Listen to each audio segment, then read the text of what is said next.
Nous sommes dans le Douaisis, vous avez la Scarpe à l'écran et donc c'est notre rendez-vous, merci pour l'accueil. Et nous sommes au bord de la Scarpe parce que vous allez voir que cette Scarpe, elle a quand même façonné la vie de Courchelette. C'est cette commune que l'on découvre aujourd'hui en compagnie de Jean-Pierre Caudroy. Bonjour Monsieur Bonjour Caudroy, madame. vous représentez l'association Mémoire de Courchelette. Absolument. Donc c'est vous dire qu'on va parler histoire. Alors vous avez choisi de nous amener ici, pourquoi ? Eh bien parce que nous sommes sur le site d'implantation de la première raffinerie de pétrole en France. Qui est juste derrière nous, hein, Voilà, de l'autre côté. absolument. Et donc cette raffinerie, l'historique de cette raffinerie est en rapport en fait avec une famille de Douai, la famille Pey, qui au départ s'occupait de moulins à huile pour produire de l'huile servant à l'éclairage. Et donc monsieur Pey, Edmond Pey, nous sommes là au milieu du 19e siècle, a eu l'intuition que l'huile de pétrole, enfin le pétrole lampant, allait remplacer très facilement l'huile plutôt végétale. Il a eu une sacrée Donc, intuition. il a eu cette intuition et donc c'est lui qui, en s'associant avec plusieurs personnes, a créé à cet endroit la première raffinerie de pétrole en 1865. Ouais. Alors c'est au bord de cette Scarpe parce que voilà, il y avait l'eau, il y avait tout ça pour amener certaines choses. Voilà. Ce développement économique, c'était ici. Voilà. En fait, ce pétrole qui a été utilisé pour la première fois venait des États-Unis, de Pennsylvanie exactement. Donc il était amené par voilier dans ces années-là jusque le port de Calais. Et de Calais, il était retransvidé sur des péniches et qui amenait ce pétrole par les canaux jusqu'ici où il était raffiné. Et donc aujourd'hui, c'est fini, hein, C'est puisque terminé. vous avez dit cette raffinerie. Qu'est-ce qu'on a derrière nous alors en économique ? Alors en économique, on a une activité qui traite les dérivés du pétrole en fait.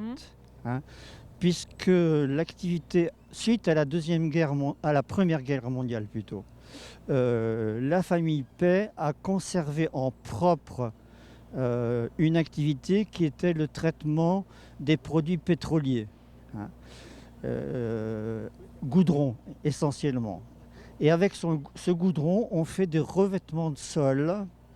Et c'est la société Samtor qui a été créée donc en 1920. D'accord. Et ceci, en fait, c'est la succession de plusieurs activités basées sur ce travail du goudron qui s'appelle Axter maintenant. Donc aujourd'hui, c'est l'entreprise Axter qui est C'est sur ça, le ouais. sol de Courchelette. Voilà. On va s'arrêter là. Je Oui. suis désolée, on n'a plus de temps pour développer encore cette histoire. Mais voilà, si les gens sont intéressés, on sait qu'il y a l'association Mémoire de Courchelette. Absolument, Merci oui, et beaucoup on a pour vos à leur explications. disposition. Merci. Merci. Toujours au bord de la Scarpe à Courchelette, mais on a changé de rive et je vous présente le maire de Courchelette, Raphaël Aix. Vous allez Bonjour, bien ? ça va bien, merci, Vous nous bienvenue. Merci. Vous nous avez donné rendez-vous ici parce que y a un projet qui vous tient à cœur. On a vu l'histoire avec la raffinerie de pétrole là tout à l'heure avec Mémoire de Courchelette. Ici, il y avait une autre entreprise et donc on voit une friche qui va devenir un lotissement, des logements. Tout à fait. Alors, Courchelette est une ville qui est très demandée et donc, vu l'appel de la population, on a décidé d'installer un projet immobilier. Alors, sur la friche qui s'appelle Duquesne Purina.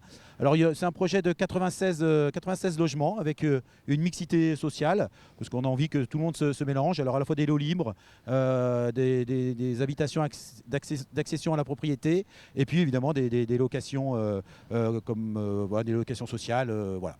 Donc, c'est un beau projet de 3 hectares. Donc, on a hâte qu'il commence et qu'il prenne forme forme parce que bon, il y a beaucoup de demandes. Du fait, en fait de la localisation de Courchelette, qui est à la fois proche de la grande ville, Douai, et puis on est très proche aussi de la campagne, le long de la Scarpe où on peut se balader, faire du vélo, jogging, enfin voilà, et c'est vrai que c'est assez demandé. Alors, voilà pour ce projet de lotissement, logement. Puis de l'autre côté de la rive, là derrière, on a aussi une maison d'enfants. Enfin, c'est voilà, ça, on appelle ça une maison de jeunesse, famille, Oui. alors qui est là pour accueillir les enfants avant l'école, après l'école, les alessages aussi, c'est-à-dire pendant les petites vacances, les petites vacances scolaires, ils viennent ici faire des petits jeux. Et on veut aussi développer une ludothèque. Parce que bon, voilà, c'est aussi dans notre programme de pouvoir les jeux, louer des jeux sans forcément les acheter et en famille pouvoir retrouver des divertissements le week-end par exemple. Voilà. Sortir un peu les enfants de leur écrans, tablette. Voilà, c'est ce que je écrans. vous disais tout à l'heure, c'est un peu ça. Voilà. Donc ça c'est pour la famille, la population, tous ces services que vous voulez rendre. Et puis on peut dire aussi dans un petit coin de votre tête, vous avez un projet parce que vous avez la Scarpe. Oui. Et donc il y a aussi une petite cascade. Vous avez une force de l'eau que vous pourriez utiliser. Voilà. Donc en fait, il y a deux projets. Il y a un projet qui est effectivement économie d'énergie et puis écologie, c'est-à-dire on aimerait bien, mais vraiment dans un futur pas tout à fait proche, mais d'installer une centrale micro-hydraulique aux portes de notre commune, parce qu'il y a un débit d'eau constant et je pense que ça serait très intéressant économiquement et surtout écologiquement parlant.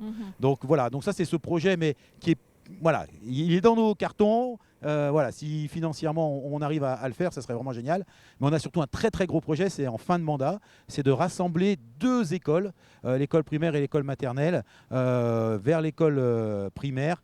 Pour que nos enfants ils aient un outil à la fois on va dire performant, écologiquement parlant aussi, parce que je voudrais mettre un peu d'écologie au niveau des structures, et puis mettre des tablettes, enfin beaucoup de choses modernes. Donner l'informatique, l'accès à l'informatique à tous les enfants. Beaucoup plus développé que ça. Voilà. Oui, c'est un donc gros projet. C'est un très très gros projet. Donc là, on est en train en fait de faire le cahier des charges. Donc là, en ce moment, on consulte.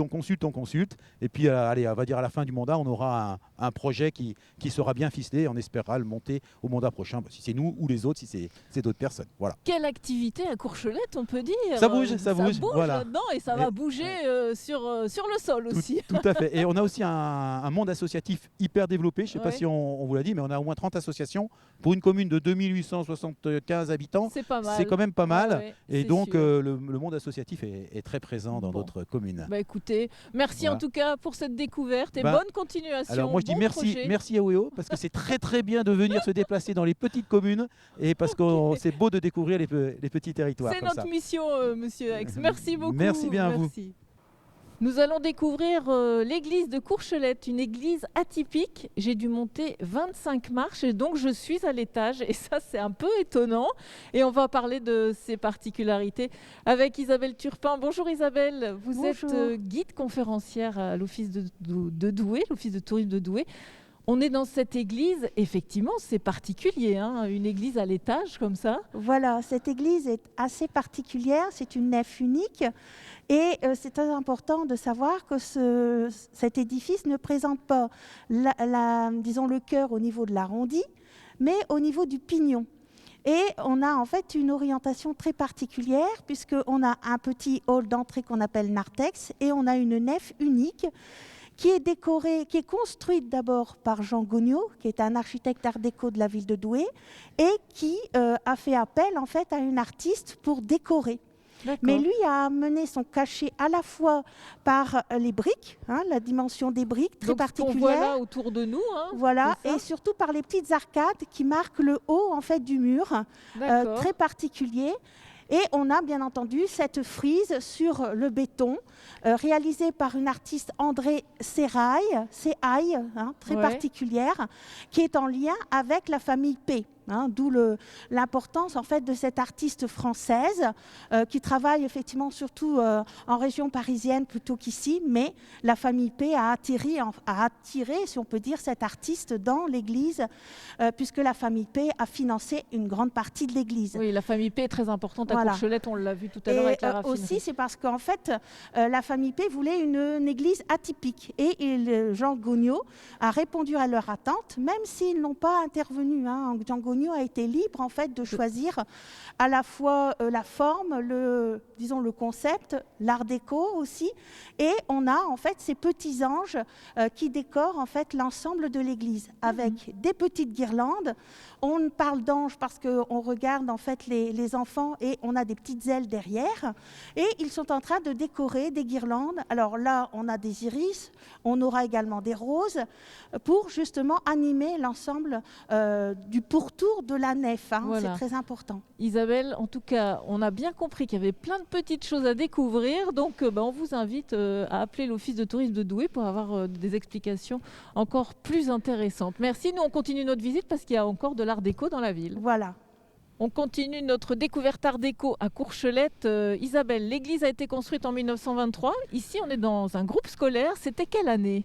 Alors, il a été conçu en 1928, toujours confié à Jean Gognaud, et inauguré en 1930. Et on a en fait ici intéressant une école enfantine, donc pour les petits, une école des filles, une école des garçons, mais on a également une salle de gymnastique et on a aussi, ce qui est très important, une piscine. C'est le plus grand groupe scolaire rural construit donc dans les années 1920-1930 dans le Nord. Exceptionnel, et c'était toujours dû à la famille P finalement. Oui, le terrain en fait a été vendu par la famille P. Effectivement, Oscar Lamy, qui était maire de l'époque, était ingénieur chez la famille, donc dans l'usine P, et il a obtenu justement les 3,5 hectares pour construire ce grand groupe scolaire qui est toujours en activité aujourd'hui. Voilà, comment une famille peut façonner une ville, hein, effectivement, avec ses projets, une commune. Merci beaucoup Isabelle pour vos explications, ces découvertes, et puis on sait qu'on peut vous appeler pour avoir une visite plus développée, on va dire. On a des visites en 2022, il n'y a pas de problème. Sur l'art déco aussi. Merci beaucoup. Merci de nous avoir suivis. C'était Courchelette dans le Douaisis.